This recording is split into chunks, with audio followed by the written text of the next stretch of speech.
દુવેશ નગરના લોકો ભયના ઓઠા હેઠળ। ગત વર્ષ જેવી કશી દુર્ઘટના ન બને તે માટે મનપા પાસે વોંકલા સફાઈની આશા રાખતા લોકો। જૂનાગઢમાં ગત વર્ષે ચોમાસામાં અતિ વરસાદને કારણે શહેરમાં પ્રલય જેવી સ્થિતિ નિર્માણ થયેલ અને બહુ મોટી જાનમાલની નુકસાની પણ થયેલ। તે વખતે જૂનાગઢના દુર્વેશ નગરમાંથી ગટરના પાણીનો વહાવ વધતા આ પાણી સમગ્ર સોસાયટીમાં કાળા સમુદ્ર બની ફરી વળ્યું હતું અને સોસાયટીમાં ગંદુ અને દુર્ગંધ મારતું પાણી સમગ્ર સોસાયટીમાં એક માળ સુધી ભરાઈ ગયેલ। તેને કારણે લોકોએ ભારે હાલાકીનો સામનો કરવો પડ્યો હતો।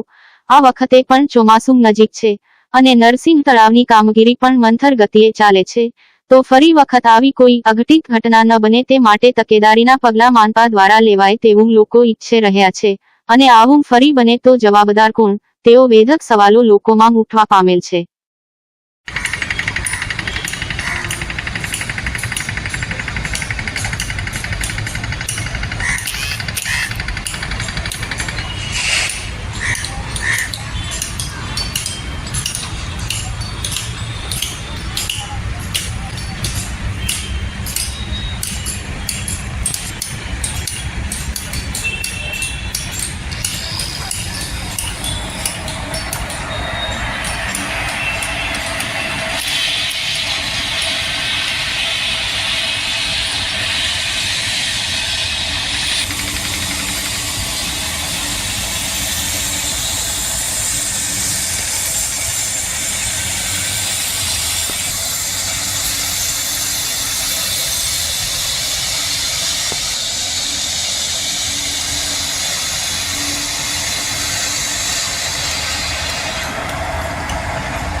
આગેથી લઈ લો ને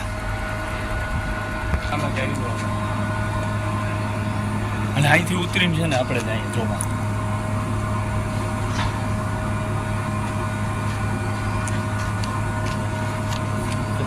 આપણે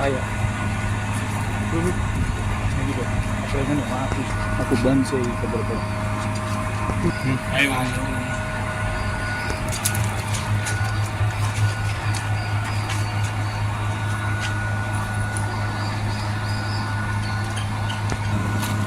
કેવડો હે ને ખબર પડે ભાઈ હાથી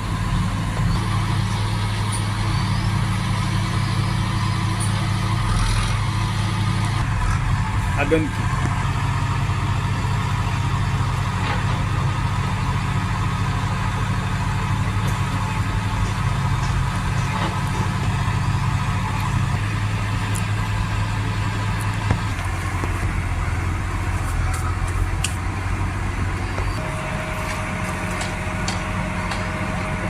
અત્યારે એટલું ભર્યું છે આ વરસાદ આવે તો અધર સપાટી જાય તો ક્યાં જાય આપણે?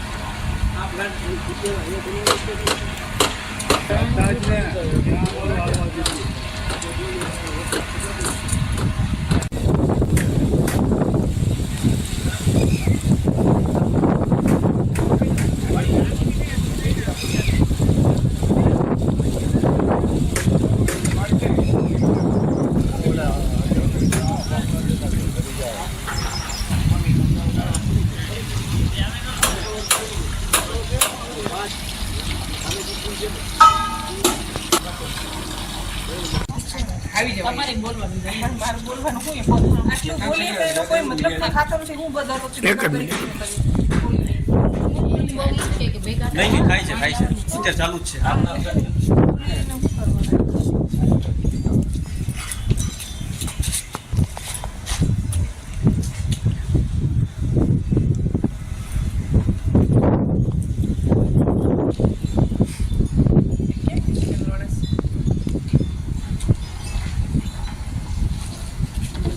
लाइन करना है हमने मुझे लाइन करनी गाड़ी ले गई ना मान लेंगे आई है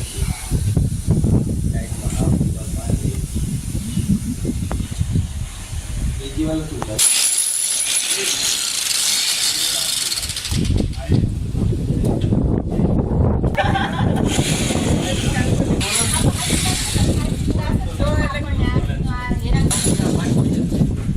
ભારતીબેન રાઠોડ, બ્લોક નંબર 1, દુર્ગેશનગરમાં જ હું રહું છું. અહીંયા જ રહું છું.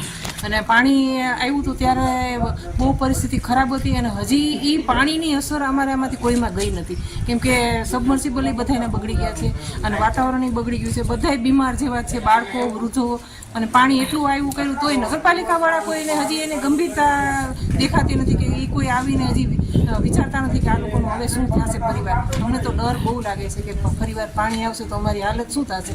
નગરપાલિકાવાળા કે કોઈ અધિકારીઓ કે કોઈ આવીને હજી જોતા નથી કે કરતા નથી કે આ શું થશે આ લોકોનું. અને પાણી તો આવ્યું તો એની જ બેદરકારીને કારણે આવ્યું અને આ એને જે ઓલું વચ્ચે નાખ્યું છે એને કારણે આ બધું બોરું બગડ્યું, પાણી બગડ્યું અને બહુ હાલત ખરાબ છે. ટોટલ સામાન બધાયનો ગરીબ કે કોઈ પણ ખાવાની વસ્તુ રહી નથી. કિચન સુધીનું પાણી ભરાઈ ગયું તો અનાજને આમ તે બધું એમાં ગંદકીમાં ગયું. એ કંઈ વાપરી શકાય એમ જ નહોતું. હવે એ શું બેડ પણ નહોતા વાપરી શકાય. એ બધું એ લોકોએ બધું ફેંક્યું જ છે. જો હવે ફરીવાર આવું થશે તો એ સહન કરી લેવામાં નહીં આવે.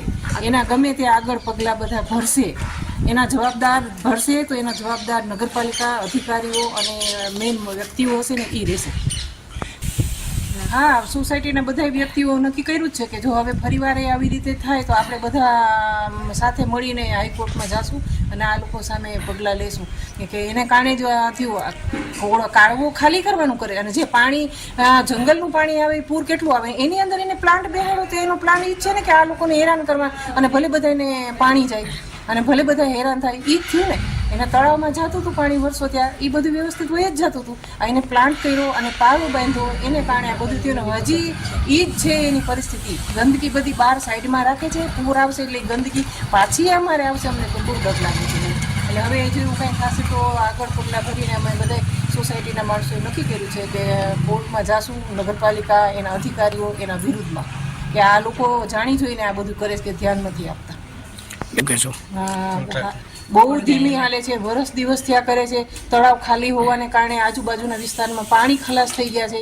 કોઈને પાણી પીવાનું અહીંયા અમારા વિસ્તારમાં શું પણ ઝાંઝાડા બાજુ, જોશીપાડા બાજુ ત્યાં એના તળ ખાલી થઈ ગયા છે. પાણી નથી ત્યાં કેમ કે તળાવ ખાલી થયું ને એટલું ધીમી ગતિએ થાય છે. ચોમાસું તો આવી જ ગયું તો હજી ખાલી થાય છે પાણી. તો આખું વર્ષમાં પાણી તો પાછી તકલીફ તો બધાને રહેવાની જ છે. બહુ ધીમી ગતિએ એનું કામ ચાલુ છે.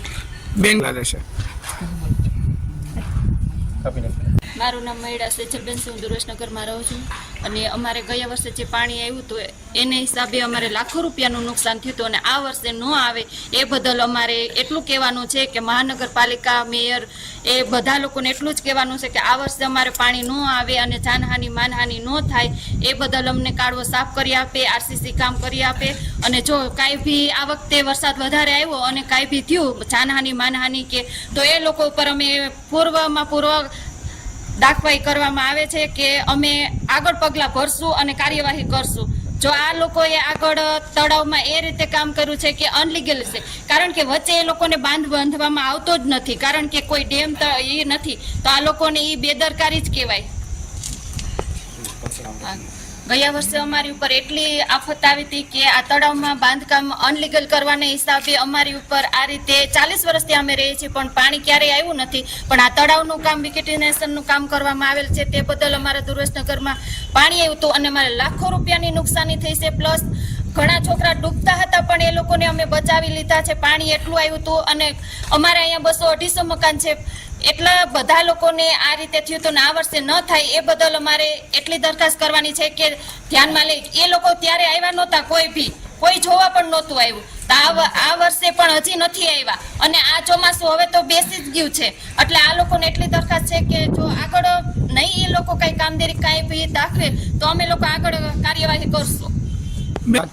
હા, જાશું અમે ગુજરાત હાઈકોર્ટમાં જાશું. તમે એટલી બધી રજૂઆત કરવા છતાં હા, અમે ગુજરાત હાઈકોર્ટમાં પણ જાશું અને દાખલ પણ ફરિયાદ કરશું. એ લોકો વિરુદ્ધ તો અમે ખાસ જવાના છીએ, કારણ કે અમારે લાખો રૂપિયાનું નુકસાન થયું. પ્લસ અમારા નાના બાળકો, ગઈઢા બુજુર્ગો, એ લોકોમાં જાનહાનિ પણ થાય એમ હતી. અમારી માંગણી તો એ જ છે કે કાળો ઊંડો કરે, પ્લસ આરસીસી નિકાસ કરે અને આરસીસી ની દિવાલ કરી આપે અમને. અને જે વચ્ચે બંધ બાંધવામાં આવ્યો છે, જે ફિલ્ટર પ્લાન કરવામાં આવ્યો છે, એ હટાવે. કારણ કે મેન તો એ જ છે, પાણી તો ભર્યું જ રહી છે અમારે અહીંયા ને અહીંયા. તો એ ફિલ્ટર પ્લાન વચ્ચે નથી કરવાનો આવતો, સાઈડમાં ગમે ત્યાં કરો, અમને કોઈ વાંધો નથી. પણ આ વચ્ચે ફિલ્ટર પ્લાન કર્યો એના હિસાબે અમારે પાણી આવ્યું હતું અને હજી પાણી ભર્યું રહી છે. અને આડું ત્યાં કાદવ કીચડ બધું એમણે જ છે અને અમારા ઘરમાં એ કાદવ કીચડ જ આવ્યું હતું. પાણી તો કહેવાનું જ છે ખાલી, અને બોરનું પાણી બગડ્યું. પ્લસ મચ્છરમાં પીવાનું પાણી પણ નથી અમારે, અમે વેચાતું લઈને પીએ છીએ. ઘર વખરીમાં તો ટોટલી વસ્તુ અમારી કપડા લતા, ખાવા પીવાનું, ફર્નિચર, ટોટલી વસ્તુ અમારી બચી છે. કોઈ વસ્તુ એમ નથી કે આ વસ્તુ બચી છે, કારણ કે 4 ફૂટ તો પાણી હતું જ. પાણીને બદલે તે કાદવ કીચડ જ હતું અમારે. એટલે ટોટલી વસ્તુ અમારી વહી ગઈ છે, એમાં કોઈ વસ્તુ બચી જ નહોતી. રોગચાળો પણ ફાટ્યો હતો, કારણ કે મચ્છર માખીનો બધાનો ત્રાસ હતો એટલો, અને કાદવ એટલો હતો કે એમાં ખૂંચી જવાય. કોઈ જાતનો આમ રસ્તો તો દેખાતો જ નહોતો અને વધારે રોગચાળો ફેલાણો હતો. આ વખતે બેન બનાવ ન બને હવે છે. અમારા દુર્વેશને હું પોપટભાઈ મકવાણા, દુર્વેશનગર, બ્લોક નંબર 71. અહીં ગઈ સાલ જે અમારે પાણી ઘરની અંદર કડે પાણી ગરાતા અને ટોટલી બધો સર સામાન બધો 5-7 લાખનો નુકસાની હતી. એ નુકસાની સહન અમે કરી લીધી, પણ હવે અમને ચોમાસું આવી ગયું છે એટલે હવે એટલું જ અમારું કહેવાનું છે કે જલ્દી તાત્કાલિક અમને છે ને આરસીસીની દિવાલ કરી દે અને જે પાણીનો ઠૂવો આડો કર્યો છે આરસી વાળો બ્યુટિકનું ફિલ્ટર પ્લાન્ટ એ કાઢીને નાખે. અમારે બસ બીજું કાંઈ જોતું નથી. તો જ તળાવ ભરાય ને તો જ તળાવમાં પાણી જાય અને અમારા ગંદકી તો દૂર થાય, બાકી દૂર થવાની નથી. માટે જેમ બને એમ જલ્દી આ બધા અધિકારીઓ ધ્યાન દઈ અને આ કાર્યવાહી કરે એવી અમારી અપેક્ષા છે. હા, જો હવે ગયા વર્ષે થયું એવું જો આ વર્ષે થાય તો અમારા છોકરાને બધાને પરેશાની, નાના બચ્ચાને રહેવાની તકલીફ છે. એના માટે અમારે કોર્ટમાં જવું જ પડશે ફરજિયાત, નહીં તો અમે બધા એક હારે સામૂહિક એક હારે ઓલું કરી નાખશું. હા, હું મૈડા કરમભાઈ દુર્વેશનગર સોસાયટીના રહીશ છું અને અમારો વોર્ડ નંબર 11 આવે છે. આગળના વર્ષે જે હોનારત છે સર્જાણું તે નગરપાલિકાના જે પદાધિકારીઓ, અધિકારીઓની બેદરકારીને કારણે આ થયું છે. બરાબર, તો અત્યાર સુધી આખું વર્ષ સુધી અમે તેઓના કોર્પોરેશનની અંદરમાં અવારનવાર અરજીઓ આપીએ છીએ, તેમ છતાં પણ અત્યારે જવાબ કોઈ પણ મળતો નથી. અને આગળ અમે રજૂઆત કરવા માટે જે નવા નિયુક્ત કમિશનર જે સાહેબ આવેલા તેમને અમે રજૂઆત કરેલી કે ભાઈ અમને આ લોકો આ કાળવા દ્વારા અમારે મુશ્કેલી વેઠવી પડી છે. અત્યારે બિસ્માર હાલતમાં જે ગંદકી ફેલાઈ રહી છે આ બધી અત્યારે, બરાબર, તો એને અમને એવું કહેલું કે અમે સાફ કરી આપશું. બરાબર, હવે અમારી એટલી માંગ છે કે જે આરસીસી હોલ કરવાની છે, તો આગળના કમિશનર શ્રી દ્વારા અમને એવું જણાવવામાં આવેલું કે તમારી દિવાલ અમારે મંજૂર થઈ ગઈ છે, બરાબર છે. તો અત્યારે કમિશનરને મેં પૂછેલું તો તે કમિશનર સાહેબે એટલું કહેલું અમને કે તમારી દિવાલ બનાવવાના અમારી પાસે કોઈ પણ જાતની ગ્રાન્ટ છે નહીં. તો આ શું છે? આ કઈ રીતના જવાબ આપે છે? તો આ અધિકારીઓ છે કે શું છે? એ લોકોને ખુરશીએ બેઠા તો જે આગળના અધિકારી કે ગ્રાન્ટ છે ઓલી મંજૂર થઈ ગઈ છે, તો આ અધિકારી એમ કે તમારી દિવાલની કોઈ પણ ગ્રાન્ટ છે નહીં. તો અમારે શું સમજવું એના રહીશ માટે? તો અમને તો એવું જ થાય છે કે કોન્ટ્રાક્ટરો અને અધિકારીઓ દ્વારા આ ભ્રષ્ટાચાર થઈ રહ્યો છે, બરાબર. અને આ જે કાઢવાની અત્યાર સુધી 1 વર્ષ ત્યાં આ તળાવની કામગીરી ચાલે છે, એ તળાવની કામગીરી હવે એની મુદત પૂરી થવા આવી છે, હમણાં જ પૂરી થશે. તો એ કામગીરી અત્યાર સુધી હજી નથી થઈ શકી. તો હું આ 10 વર્ષ સુધી તળાવનું કામ હાલશે તો ત્યાં સુધી હું અમારે પાણીમાં 1 માળ સુધી ડૂબેલું રહેવાનું દર વર્ષે. તો અમારું એટલું કહેવાનું છે કે આ પદાધિકારીઓ અને અધિકારીઓ જાગે અને વહેલી તકે આ જે રહેવાસીઓ છીએ અમે અત્યાર સુધી જે માંગ અમારી છે એ વહેલી તકે પૂરી કરે. નહીતર જો પૂરી કરવામાં નહીં આવે તો અમે હાઈકોર્ટમાં PL દાખલ કરીશું અને એના દ્વારા અમે કાયદેસરના પગલાં ભરીશું. એસીબીમાં ભ્રષ્ટાચારની ફરિયાદ અમે કરેલી છે, બરાબર. અને અમે અત્યારે પણ પાછી તાત્કાલિક ભ્રષ્ટાચારની ફરિયાદ કરશું. આગળ જો આવી ઘટના બનશે તો અમે એસીબીમાં અને હાઈકોર્ટની અંદરમાં જવા તૈયાર છીએ બધા. શું માગણી છે તમારી? અમારી માગણી એટલી છે કે અત્યારે જે અમારે પ્રાથમિકતા જોઈએ છે, અમારે દિવાલ બનાવવાની છે RCCની એ અને કાળવાની અંદરમાં જે વોટર ફિલ્ટર પ્લાન્ટ બેસાડવામાં આવેલો છે આડસ થઈ રહ્યો છે. 40 વર્ષની અંદરમાં કોઈ દિવસ અમારે આ રીતની ઘટના સર્જાણી નથી. એ અત્યારે આ વોટર પ્લાન્ટ બનાવવાને કારણે અમારે આ સર્જાણી છે. અને બંધ બાંધી અને આડા પાળા કરીને અત્યારે જે ચોમાસું આવ્યું તેમ છતાં પણ એ લોકો હટાવતા નથી. અને આ ગંદકી ભર્યું પાણી અંદર ભરેલું જ રહે છે. મચ્છરનો ઉપદ્રવ વધે છે, જીવજંતુનો ઉપદ્રવ વધે છે, અહીંયા બીમારી રોગચાળો બધો ફાટી પડે છે. તો અમારે આવું જ અમારે સહન કરવાનું. હું MS વાઘેલા એડવોકેટ.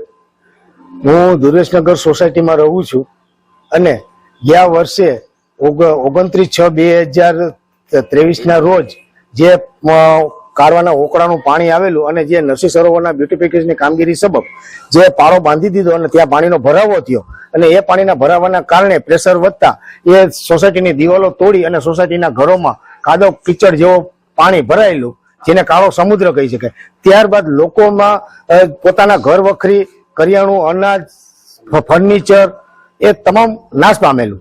જેને કારણોસર અમે મહાનગરપાલિકા કમિશનર અને કલેક્ટરશ્રીને પણ જાણ કરેલી.